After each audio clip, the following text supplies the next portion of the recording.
Ohayo gozaimasu! For today's video nga ay gagawa tayo ng pambansang pansit naming mga Bicolano, ang pansit bato. Sisimulan nga pala natin yan sa paggisa-gisa dito sa baboy. Hindi ko na nga pala nilagyan yan ng mantika kasi mamaya-maya magmamantika din yan at medyo mataba yung baboy natin. At isusunod nga natin itong chorizo na nabili pa namin sa Vietnam store. Chorizo nga pala yan ng mga Vietnamese, pero kalasang-kalasa siya ng chorizo natin sa Pinas. At syempre, ilalagay na natin itong mga aromatics natin, itong bawang at sibuyas. Sa kagustuhan ko nga mag-ala cooking master chef ay hindi ko na nabidyohan yung paglagay ko ng paminta. Alain, napakabigat pala ng kawaling are. Pakatapos mo ngang mamekos-mekos ang lahat ng mga ingredients, ay ilalagay muna itong pambansang rekado natin mga kababaihan, ang toyo. At dahil hindi kataasan yung bill natin sa tubig, ay maglalagay tayo ng madami-daming tubig.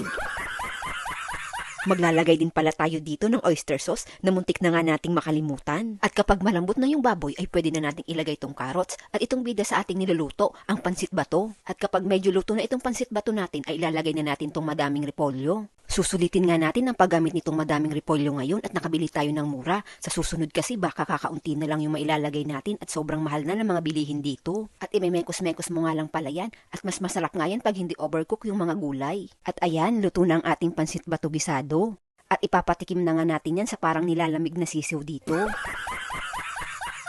At ayan, nasarapan naman si Yurang.